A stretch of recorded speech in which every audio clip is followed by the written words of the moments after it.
Hello, good evening, and welcome to Political Bazaar.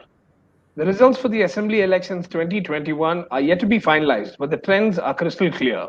Three states, Assam, Kerala, and West Bengal, have voted the state government back to power. Tamil Nadu is the exception here, where the DMK has come to power and the ADMK has lost. Another trend that is clear is that national parties, the BJP and the Congress, are not matching up to the regional parties. What is the show of Indian polity? What does it talk about the national parties, the regional parties, and the probability of a third front? To discuss this with me, I have political commentator Amitabh Tiwari. Thank you, Amitabh, for coming to Political Bazaar. Thank you, Viju. Okay, let me get to the question first. The trends are clear. They're more or less, we could call them the results unless there is a major upset. I mean, the numbers being, changing here and there. What does this tell us about the national parties? Let's talk about the BJP first. The BJP has retained power in Assam, which is definitely a commendable one. But the amount of confidence that the party showed in West Bengal is not reflected in the numbers, and it was it was a part of the alliance in Tamil Nadu, and it had a third alliance in Kerala. It has not done well. What does the election results tell about the BJP? See, if you see, the BJP was in real contention in two states, if you Okay. exclude Puducherry for the moment, Hmm. and they've won one out of two, so you can say that that's a 50% success rate. While Congress was in contention in two states again, Assam and Kerala, but it has not been able to win any of Hmm. those two states. Uh, what it says about national parties or BJP for the matter is that after Bihar and now Assam, BJP now has a template of retaining states, and good governance is one of the key pillars of the states where it has been able to retain power. However, it is a setback of sorts in West Bengal because the leadership had put a lot at stake, and BJP was hoping that it will win Bengal. Probably what has gone wrong is the fact that BJP follows a very template sort of a campaign across states. So probably it needs to tweak its campaign strategy, keeping the regional aspirations in mind. See, whenever there is a strong leader against BJP, be it Nitish Kumar in 2015 or Naveen Patnaik in 2021 or Arvind Kejriwal two times, BJP has struggled because there BJP is using a presidential sort of a campaign strategy, Hmm. whereas the anger of the people is against the local MLAs of that party. So there was anti-incumbency in Bengal, but for that you had to make it a 294 seat election. You had to target the local MLAs. But since your strength is presidential election and you try to follow the same approach everywhere, you went into a Mamata versus Modi sort of a battle, and Mamata was popular despite her party or the leaders not being popular. So this is Okay. something which BJP needs to keep into mind. And regional parties, mind you, have a special place in Indian politics. If you see from 1950 to 2021 Lok Sabha elections, 50% of vote share is is recorded by these regional parties. So these regional parties represent the regional aspirations. People in states have a tendency of voting for regional parties in state elections and central parties or national parties in Lok Sabha elections. These parties were previously doing a politics of non-congressism. Since now Okay. BJP is at the forefront, they are doing a non-BJPism kind of politics. Let me just ask you a follow-up question on that. You've said that the presidential model did not work in Bengal because they did not have a leader. But the same model seems to have worked in Uttar Pradesh, for example. 2017, when they went into the polls, they didn't have a chief ministerial candidate. And it was after the elections, after they won a thumping majority, that they actually named a candidate. So in some states, this model is working, while in some it is not. You think any particular characteristics or a reason is there behind this? In some states, it is working, like you said, UP, but there we have to look at the ratings of the chief minister and what was the popularity rating of the governance in Uttar Pradesh and what was the satisfaction level of the people with the government. Okay. Both were pretty low. So there was an opening there. Okay. But once you have a leader who is popular, Akhilesh was not as popular as Mamata or Kejriwal or Naveen Patnaik. So Okay. there lies the nuance of the difference. All right. Okay, I get it.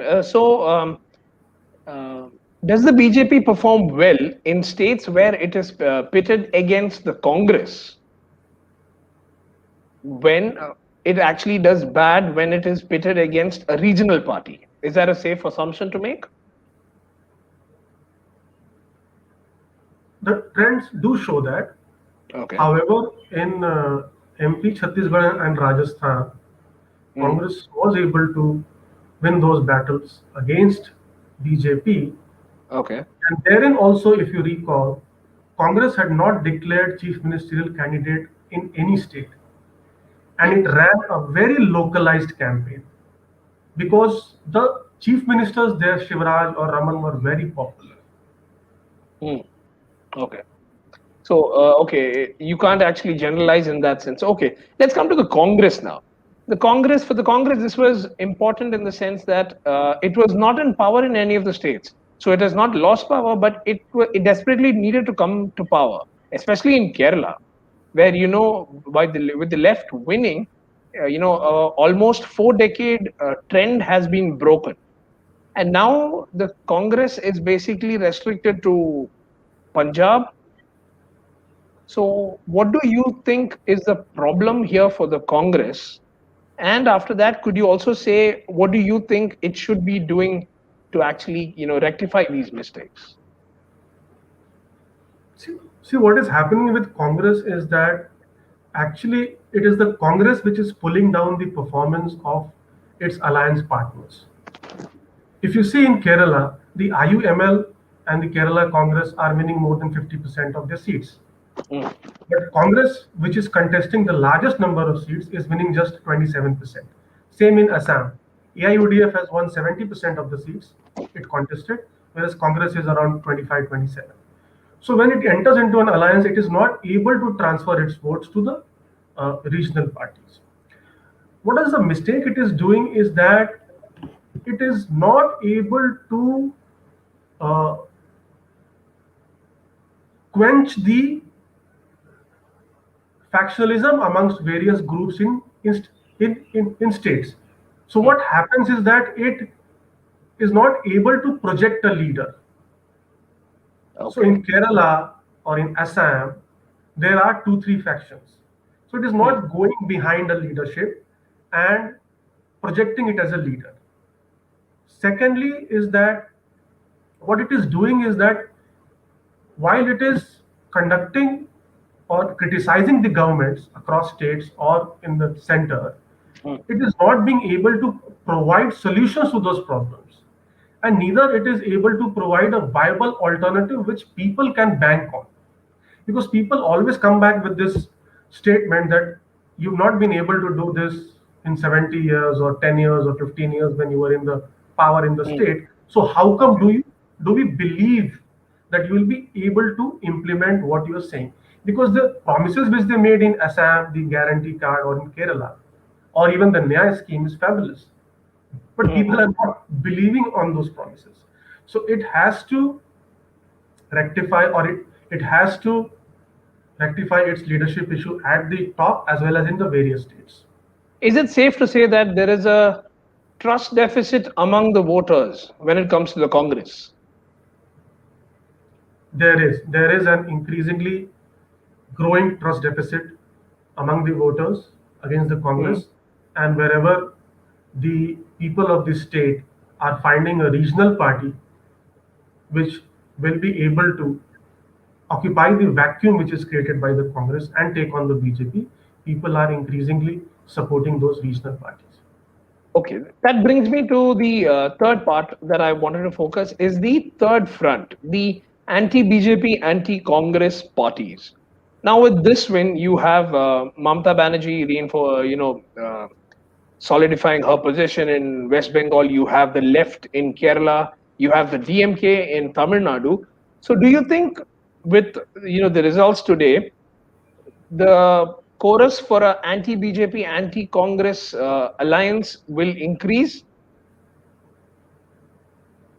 The chorus will increase because the regional parties will now probably be encouraged to form a group like the third front.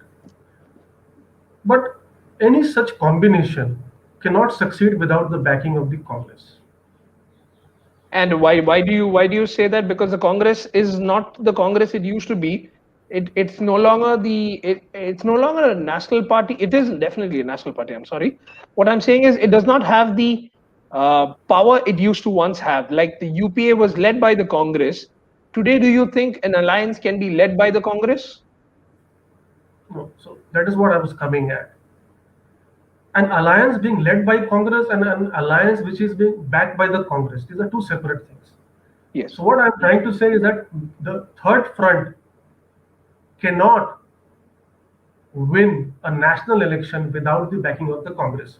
But for that, the Congress needs to take a back seat and let the regional forces of the regional parties take center stage, which is very difficult for Congress to digest because it then becomes a third force in the party.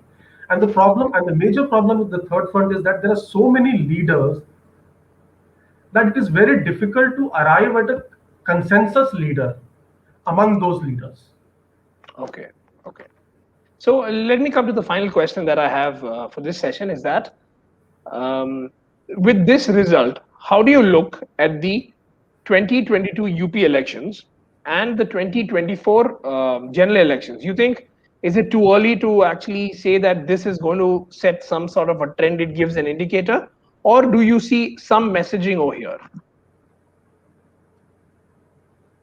I think it will be too early because all the state elections are different state elections and they'll be fought on different issues. However, what we need to take as an insight from these elections is that wherever the incumbent is winning, it is being helped by a split of opposition votes. Okay. Yes. Okay. And in UP, BJP enjoys that benefit because the Mahagathbandhan has now split.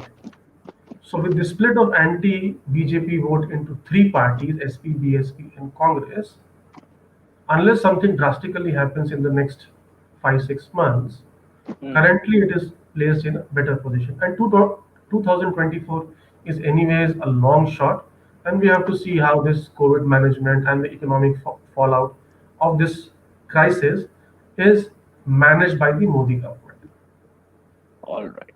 Thank you very much, Amita, for your views. Thank you for the time. Thank you for coming on Political Bazaar. For our viewers, for all your news on politics, stay tuned to moneycontrol.com. Thank you.